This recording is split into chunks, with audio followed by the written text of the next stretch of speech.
मैं एक आपको घटना सुनाता हूँ, उसको सुनना और फिर उस बालक का नाम बताना है। ये घटना है 1734 की। सियालकोट नाम का स्थान सुना है? अभी पाकिस्तान के अंदर सियालकोट, वहाँ का रहने वाला ये बालक था। मुसलमानों का राज्य था और मदरसे के अंदर इस बालक को भर्ती करवाया। बड़ा होशियार था, तो वो सारे मुस्लिम बच्चों से आगे निकल गया, उसको उर्दू वगैरह सब आ गई। तो वो सारे बच्चे उनसे चिढ़ते थे, इसलिए उन्होंने इस बालक को गुरु नानक देव जी, झूलेलाल जी और अपनी दुर्गा माता के बारे में उल्टा पुल्टा बोलना शुरू किया। तो इसने काफ़ी देर तक तो सहन किया। फिर इसने कहा कि यदि तुम लोग चुप नहीं रहोगे तो मैं भी आपके जो देवता है उनके बारे में मैं उल्टा पुल्टा बोलूँगा। लेकिन वो बच्चे तो माने ही नहीं, तो इसने भी उनके देवताओं के बारे में थोड़ा बोल दिया।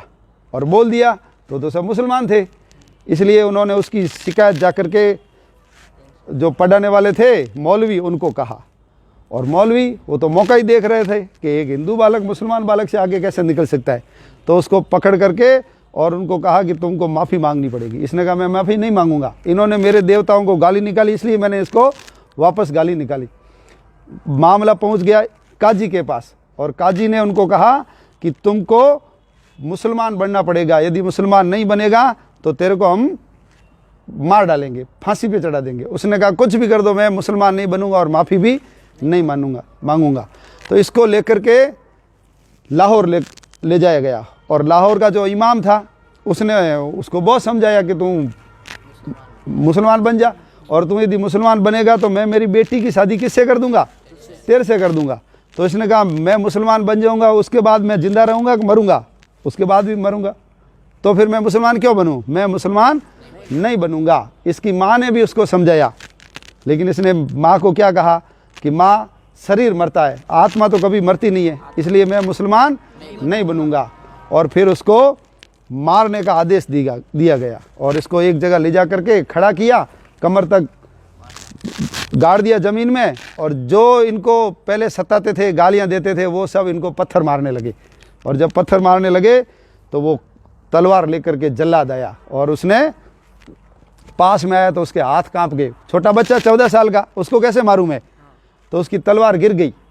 तो इसने वापस तलवार उठा करके और उसको दी और कहा मेरा शीश काट दो, लेकिन मैं मुसलमान नहीं बनूंगा। और उसने तलवार लेकर के जब उसके ऊपर ऐसे की तो इसने भगवान से प्रार्थना की, हे भगवान मुझे अपने चरणों में स्थान देना, है ना, ये मैं भोग का पुतला बन करके वापस इस धरती पे नहीं आना चाहता और मैं इस्लाम धर्म भी स्वीकार नहीं करूंगा। और बसंत पंचमी 1734 के दिन उसकी गर्दन काट करके उसकी हत्या कर दी गई।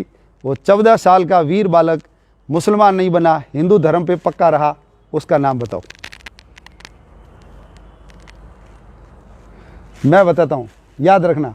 उसका नाम था वीर हकीकत राय। क्या नाम था? वीर हकीकत राय। सिंधी समाज में पैदा हुआ था, हैं? वीर हकीकत राय, वीर हकीकत राय। बोलो, वीर हकीकत राय। याद रखना कहानी।